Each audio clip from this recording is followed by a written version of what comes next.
एत समय धरी आपण जहाँ को अनुसरण कर उचित से विषय में चिंता कर आवश्यक अच्छी। ये केवल आम मंदिर में प्रभु श्रीराम को बसईले हम ना आम हृदय में प्रभु श्रीराम को बसैवा दरकार। जहाँ कहते मर्यादार कथा माँ मान गोटे मर्यादार सीमा अच्छी, बापा मान गोटे मर्यादार सीमा अच्छी। यदि आम समस्ते आम निज मर्यादा भितर कार्य करूँ ताले खूब शीघ्र ये भारत वर्ष में राम राज्य प्रतिष्ठित हो पाए। तो मनुष्य को सुसंगठित है सद्भावना बचाई मर्यादार आवश्यकता अच्छी। तो प्रभु राम को आमर शिखबार अच्छी, प्रभु श्रीकृष्ण को भी शिखबार अच्छी। कहीं भिन्न नुहति अभिन्न अंग चेतना स्तर में भल पाइबारे किए क्या भल पाइपे कहार प्रभुत्व किंचित मात्र कलंक ना। समस्ते प्रभुत्व को रक्षा करते, समस्ते भक्तवत्स, किंतु किए को काम आसी से काम कर चली जाती। आज जुग पर जुग बीतीगले भी त्रेता जुग को आज आम कलिजुग में स्मरण करुचे कहीं केवल प्रभु श्रीराम मर्यादा। तो मर्यादा पुरुषोत्तम श्रीराम को आम केवल ये मंदिर में प्रतिष्ठा करवा नहीं, आम जीवन में आदर्श पुरुष भाविबा। कौन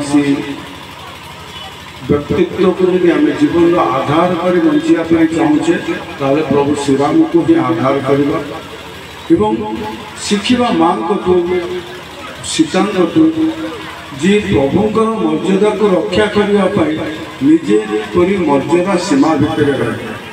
तो उभय माँ और बापा मैंने एति शिक्षा कले हुए तो आमर जो मंदिर प्रतिष्ठा करें, जो मंदिर में आम प्रभु को बसई निश्चय सार्थक हम आम मानकर से उद्यम एवं आम मान भितर खेल शांति धर्म यदि आम आम भितर मर्यादा को रखिपर। तो मुख्य कारण ये एकत्रित हबार राम चरित्र को जाना, राम को जाना, श्रीराम कौन पाई आज आम पूजा कर आम पचारू जे प्रभु श्रीराम को कहीं पूजा करुचे ताले आम आम उत्तर पाई आम सत पथगामी हाँ। जहाँ पंडित जीतुदास भाषा जे आम भितर धर्मर भावना आसू, आम धर्म पथरे चलू, आम भितर से धर्मर स्वभाव आसू। आ गोटे कथार छुटिया टिप्पणी देवी माँ बापा माने गोटे मुंड भितर द्वंद्व भित्तिक प्रश्न लेकिन न जातु। भगवान श्री हनुमान तीन बापा नहंती। हनुमान होती विभूति, शिवों विभूति ताको बहन कले पवन एवं ताको सुरक्षित कर संतान रूप में प्रदान कले केशरी। से आम तीन जन को कहे जे प्रभु हनुमान अवतरण करने ये तीन जन होती मुख्य।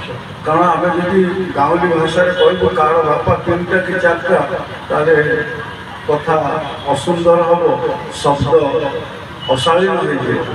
तो केवे मन भितर रखु ना कि हनुमान चालीसा पढ़ला बेले मन भितर प्रश्न आणतु ना जे प्रभु हनुमान बापा तीन टा, माँ गोटे बापा तीन टा नुहे अशालीन शब्द हो। केवल कारक से अवतारी से शिवंकर विभूति जन्म, तेणु अवतरण करने तीन जनकर मुख्य अंशीदार था।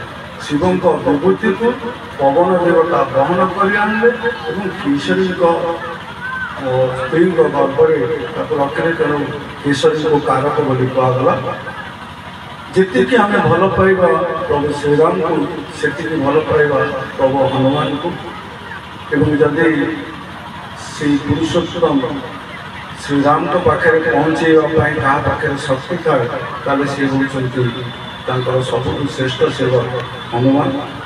तो आम भितर से हनुमान जो निष्ठा जे आम केमी मर्यादा रक्षा कर हनुमान कौन गुण था निष्ठा एवं स्वामी प्रति अहेतुक स्नेह।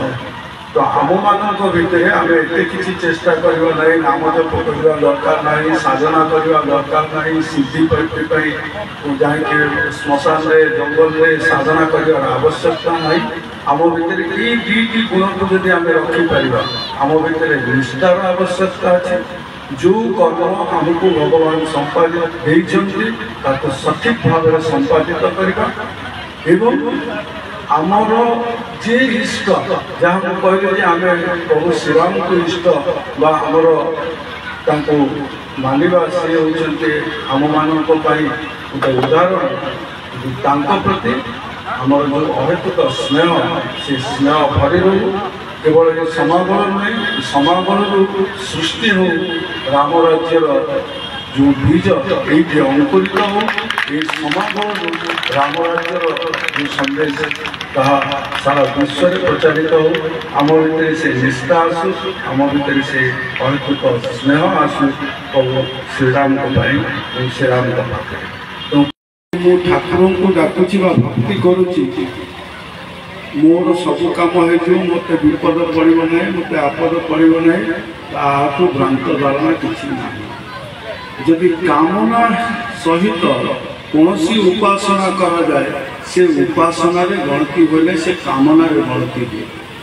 कौन जगह मुझे राम मंदिर आमर ये प्रतिष्ठा हो राम पाखे सकाल सन्ध्या मुंडिया मारि मु पाठ न पढ़ी केमती फास्ट क्लास पाई मो घरे कहीं रोजगार न करते कि मो घरे कोटी कोटी टंकार दिवा स्वप्न मात्र।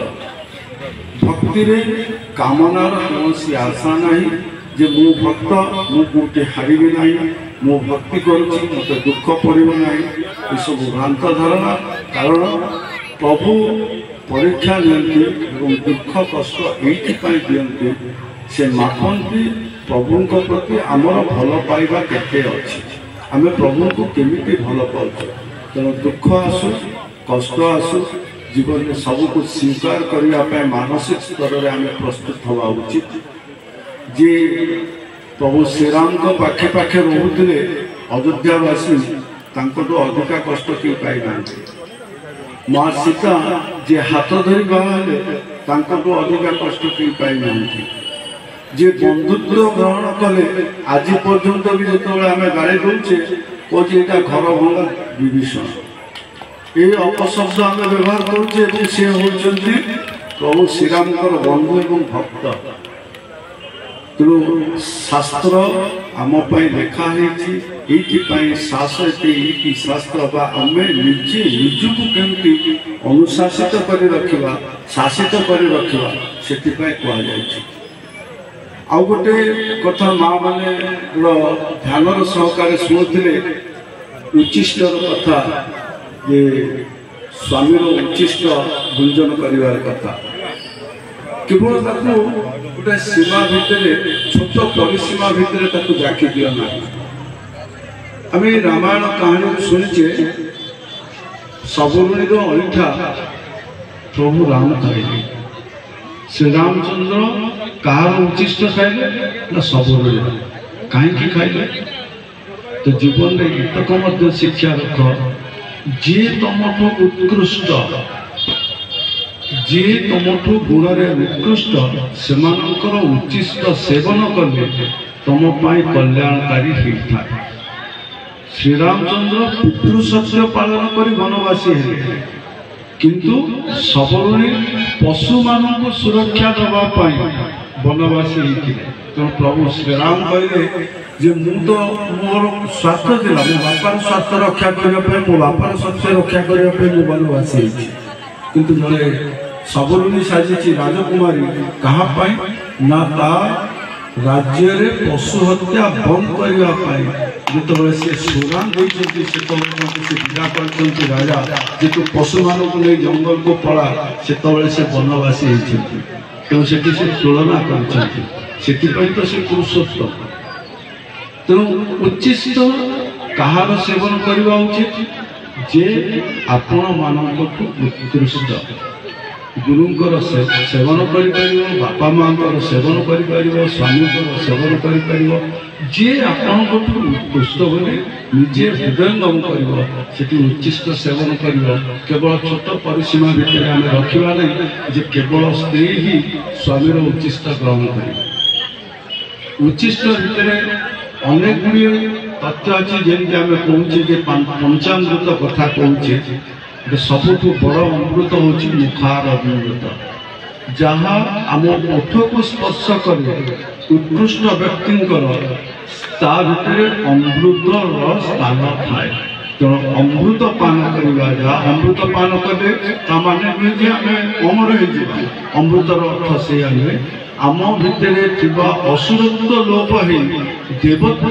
सृष्टि करवा जहाँ आधार सी हूँ अमृत जमी बर्तमान आपण मैंने शुणुंट कथा अमृत ये कथा आज ना आपण मानकर अवचेतन मन में निश्चिंत भाव में उंकी मार मंदिर गले केमिति जीवा उचित प्रभु करेंगे इतिकी प्रार्थना करुची प्रभु श्रीराम पाखे संपूर्ण रघुवंश पाखे पुणी थे भारत वर्ष समस्त रघुवंशी हो जातु समस्त भितर सूर्यर जो शक्ति अच्छी से शक्ति प्रवाहित हो एवं आम पुणी थे राम राज्य सृष्टि करूँ भारत विश्वर श्रेष्ठ राष्ट्र हो एतिकी प्रार्थना एतिकी भगवान पाखे डाकी मु बाणी को विराम दूची जय गुरुदेव।